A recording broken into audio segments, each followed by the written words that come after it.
Hi, so I'm KB with Nerdophiles. How are you both? Good. How are you? Hi, KB. Doing well. Listen, I absolutely adored this season. I've only seen the first seven though, so please do not spoil anything for me. But for each of you, I have to ask, in your opinion, what is the hardest part every season about balancing the commentary on the over-the-top nature of billionaire culture mixed with the humor of kind of showing that even with Molly having all of these resources, she's still having a hard time figuring out her life. And I'll start with you, Alan. Yeah, I think you hit the nail on the head in terms of the challenges with the show, right? We always feel like the show tells you what it wants to be, and in our case, we think it's comedy forward and it's character forward and story forward, right? So we want to do all that stuff first, and then we also put a little bit of commentary about the world and about the world of billionaires particularly. So I think we lead with the comedy, and some of the stuff we loved about season one were the set pieces where Maya just gets to cut loose and really make the audience laugh, we hope. And so we did that a little more in season two. We talked about the season being bigger, faster, and funnier. And so we lead with that. But then at the same time, there are real issues at hand. That's why we came up with a space for everyone concept, which is addressing the housing issue in America and in Los Angeles in particular. And we did some research and talked to some people who knew more than we did about that issue. So yeah, it's layering all that stuff in and kind of being thoughtful about the ratio, the proportion of one to the other. But we always lead with a comedy, and then we kind of leave the social commentary a little bit as a secondary layer. I like that you said that because the space for everyone is actually a novel concept that hopefully one day we'll actually be able to do for the unhoused population, for sure. But what about for you, Matt? Kind of what do you find was the most challenging thing this season, kind of tackling all of these balls in the air at one time when it comes to social commentary versus, just having fun? Because Molly likes to have fun. Yeah, I think for us, we make up a ton of stuff in this show, right? We make up a lot of funny situations and things that are happening in people's personal lives. For me, when we're talking about the social issues and ways they can actually affect change, I really think we both try to keep it as real as possible, because I think it would be egomaniacal for either of us to be like, this is what they should do because this is how you fix this problem. We really make an effort to talk to people who know way, way more than us. And by the way, they're not saying this is how you solve this problem. They're saying here are some things people have tried or could try. And we try to really we try to remain close to those suggestions, because I think otherwise it would almost be wrong of us to be like, this is how you fix things, so that's really important to us. So we keep that pretty real, and then we really play when we're in other areas of the show. I love it. Listen, this season, love is kind of at the forefront, I think, for everyone and on everyone's mind. So I have to ask, because I have seen the first seven, what can you tease about Molly and Arthur getting together this season? Because things get pretty heated in episode seven when Molly learns that Will is in the picture. She is not happy at all. Yeah, we love the Molly Arthur relationship just because, kind of poses the question, what if two people really vibe together and they have a connection, but they have such completely different lives? Their circumstances are so diametrically opposed. You have someone who's one of the richest individuals in the world, and then you have Arthur, who is about as normal as a human being could get. He wears khakis, he takes hikes, and he loves watching birds. He's just like the most normal, solid guy. So it's almost an opposites attract kind of situation. But, obviously there's a spark there. So we hope audiences will be invested in that. And I also will add that Maya Rudolph and Nat Faxon have incredible chemistry together. They're super funny. They're very versatile performers. And they've known each other for decades. I mean, they came up together in the Groundlings, and so I think there's a chemistry there that you can't fake. Well, listen, I'm hooked. I hope Willa doesn't, shake things up too much for them. Oh my gosh, I'm absolutely loving this season. I've only seen the first seven though, Mhm. but from what I can say, listen, the love lives of your three characters have been up and down since season one, and that is still steady. So I will start with you, Michaela. Will Sophia go the distance with Isaac this season and finally admit that they are serious and she deserves this kind of love? We really don't know where Sophia and Isaac are really going to head, but in my head, I see the horizon. They're riding off on a horse. That's what I see, but that's Michaela speaking. When it comes to Sophia, we just don't know. I mean, when the first season, she was dealing with a lot of different kinds of relationships. I think now she's learning how to figure out what a serious relationship looks like. And she's really trying to figure out if it's something that she wants or she doesn't want. But I'm glad you haven't finished those seasons yet, because we may find out after you finish. Ooh, ooh, well, go ahead and tease it for me then, okay?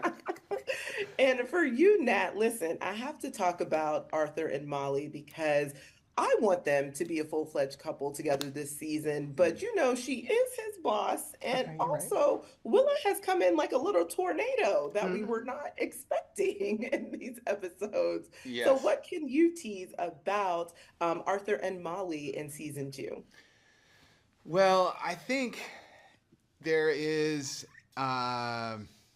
Arthur was left in season one so heartbroken, and I think obviously this season is more about him trying to find his footing again and trying to figure out who he is and how he can move forward.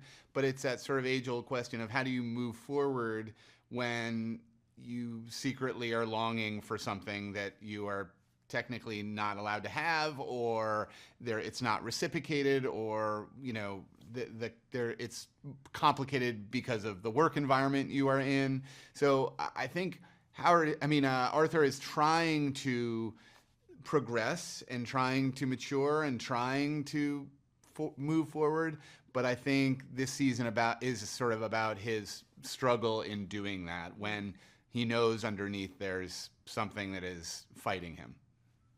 Well, you know what? I actually hope he continues to give Molly a little bit of trouble because she did break his heart. She And did. so, when Willa comes in, I'm like, it should be a rude awakening for you, girl, because you think you can have everything. So Mhm. Exactly. we Exactly. love to see it. That's And right. so, of course, last but not least, Ron, will Howard find love again after his 8-year pre-engagement ended with Tanya? Or is his new wrestling business really the star of his heart this season? Well, I think right now Howard's got to focus on Howard. I think like anyone who comes out of a long-term relationship, pre-engagement, real engagement or not, sometimes you're quick to try to jump into something else. And I think for the first time in his life, we see Howard kind of focus on what he wants as a whole as an individual, what he wants his career to look like, what his real passions are, what's it like when he really believes in himself as opposed to spending most of his time helping everybody else. And so I think maybe through his passion of wrestling and through actually turning himself into something, then he will attract the right person into his life, as opposed to searching for somebody that treats him poorly, like his ex, who I don't even want to talk about, even though she's doing great on a new Apple TV Plus show of her own. I mean, she is doing great on She that is. show, and it is a good show. So yes, but we're not gonna talk about her, because you're right. Howard needs to focus on himself, and luckily he has Nat's, heart broship, brotherhood to support him and say, listen, get into this wrestling business. It's a great job for you. Mhm. But listen, I am loving this season so far. And now that you told me, Michaela, that I need to be aware of what's happening in these last 3 episodes, I might need to try to watch them ASAP. I mean, get up Um, on it. Get up on that thing. listen, listen, I am invested in both of your characters' individual love lives, but truly for me, I think the real love story is the friendship that keeps growing and developing between you two. Agreed. So, what are a couple of your favorite scenes this season with each other? Because mine just may be when Nicholas is preparing Molly for her modeling debut. But I will start with you, Maya. I really enjoyed that one. I also really love Molly helping Nicholas prepare for his play. I really feel like they get to act out their feelings for each other, and really, they. I think she wants him. She definitely wants him to be a star, no question. Um, And yeah, what's another nice one? I think, like, for me, I love when we fight.